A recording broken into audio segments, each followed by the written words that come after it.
Hi, I'm Kyleigh, co-owner of Freedom Vans, and this is my partner Tom. And we are here today to show you our latest project. This is a van that was built for a woman who owns 2 dogs and fosters another 2 dogs. So we have some nice hangout spaces for the dogs, a great HVAC system so that she can leave them inside the van while she's out exploring, and a nice cozy setup for her as well. We did add some suspension upgrades to this van, some flares for her to sleep side to side. This is a Sprinter 144, so it's the shorter wheelbase, and we'd love to give you a tour.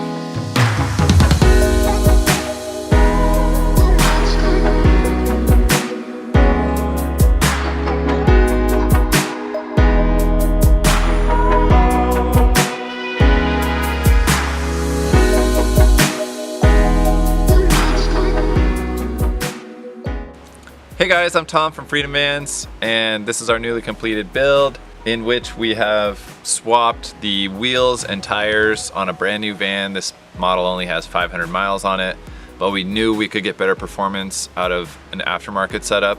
So we've gone for new wheels, new tires, and new suspension on all 4 corners. So we've gone with the Method MR701 wheel, and we wrapped it with a brand new tire from Michelin called the Cross Climate. These tires are going to be super awesome for going in the snow, driving down the freeway, getting good fuel mileage, and we're really excited about this setup. We've also gone for Bilstein B6 front struts, as well as the heavy duty rear shock absorbers, and the combination of the suspension and the wheels and tires makes this van handle really well, and we really like how it gets around town and gets around corners, goes down the road. On this van, we added body flares, which gives our client up to 6'5" of sleeping space side to side. Without these body flares, she has 68 inches. It was really important in this design with the 144 wheelbase to sleep side to side. That way she has more space in the interior for her living space. To accommodate cooler temperatures for the dogs inside the van when it's hot out, we added an AC unit. This is an Undermount AC unit, so it's part of it is mounted underneath the van where the spare tire would go, and then part of it is mounted inside of the garage space. And because of that, we needed to move the spare tire. So we chose to go with the Owl Van Tires tire holder back here, which is nice because you can open the doors and you don't have to move this separately. It all goes with the doors.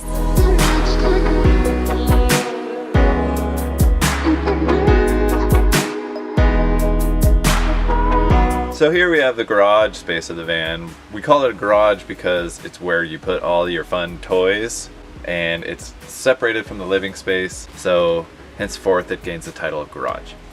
This build is actually designed around housing a dog crate. The primary function of this is safety of the animals, and so we've built in a small door in the front, and that's going to allow for the dogs to pass fore and aft, and there's going to be a crate there, as well as an integrated air conditioning system that lives underneath the bed in the front, and that's actually just in front of the water tank. So we're sharing space in the front there with the air conditioning system and the water system, and that's all designed to push air conditioning out the front of the bed partition, which is going to keep the dogs nice and cool. This garage system has a few of our nice features. For example, this is what we call the headboard.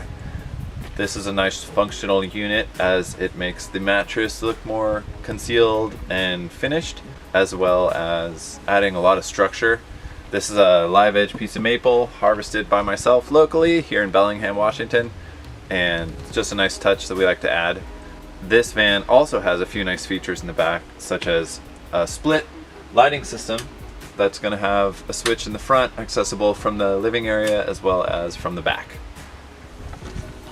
The water system in this van has a 30-gallon freshwater tank, which is pretty standard for our builds, along with a 4-gallon electric water heater. She also has a hose-off kit so that she can wash down the dogs when they're muddy before they get into the van, and an outdoor shower so she can wash herself off when she's muddy. So you put the shower head up here, and then we have our little connector where the shower hose and her washdown hose connect. You put this in and you twist, and then you can use this mixer valve to turn on the shower. In the garage space, we have the power system, which is a 400 amp hour lithium battery bank. We have a shore power connection and a 400 watt solar panel on the roof. We typically start our battery banks at around 200 amp hours of lithium, but we upgraded the power system to include 400 amp hours in order to accommodate the air conditioning system. Our AC unit does run off of the battery, so she can be completely off the grid, running her AC unit all day without having to worry about power capacity.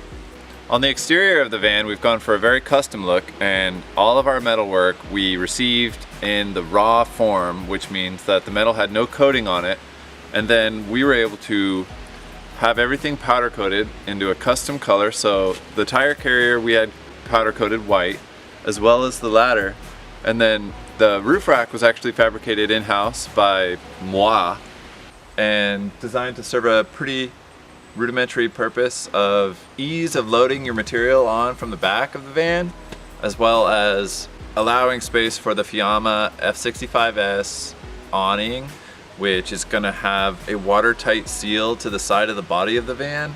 Everything on the roof is designed to fit around a max fan, a Fiamma awning, and a 400 watt solar panel.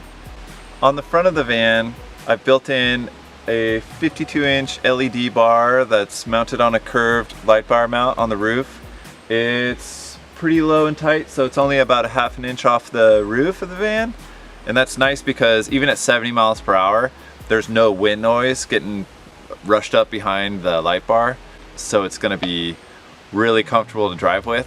As well as the light bar creates a air dam for the rest of the roof rack. So it's super low pro, super aerodynamic, and very effective. Now let's take you inside the van.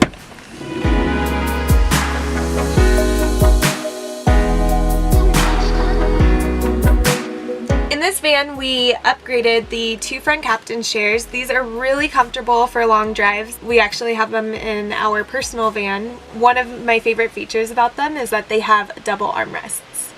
In order to accommodate the dogs being able to go through the length of the van, we put the kitchen galley on the passenger side, which is really nice because when you're cooking, you can open this sliding door and it's like you're cooking outside.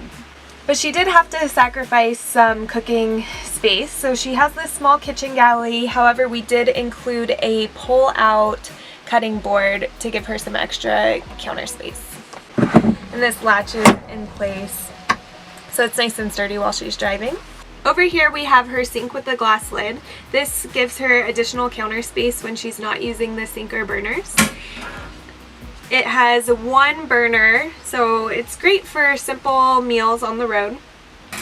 For this client, the kitchen wasn't as high priority as some of our other builds. Over here we upgraded our overhead cabinets from our traditional solid faced cabinetry. Here we used a solid surface material and added an epoxy river flow through here with a little island. We also backlit the cabinets so that they light up when the rest of the lights are off. So in an effort to streamline our mechanisms in our drawers and cabinets, we've opted to go for a push to open latch system that actually operates through the drawer slides. And the nice thing about that is we no longer need handles on our drawer faces, so nothing to get caught on. Being that it's such a small space, it's nice to have as much space as you can.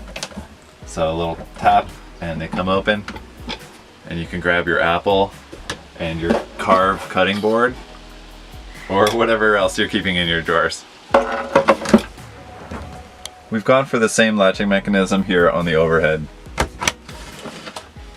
Over on the driver's side of the van, we have a nice little hangout space with a bench seat with additional storage inside.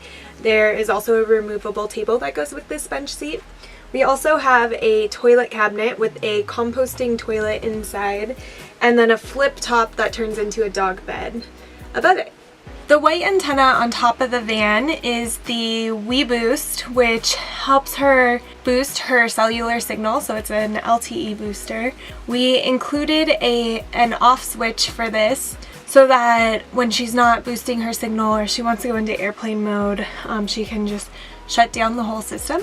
One of the reasons that we've installed the We Boost onto this van is because she will have a hotspot with her, which will power her or give signal to her temperature sensor.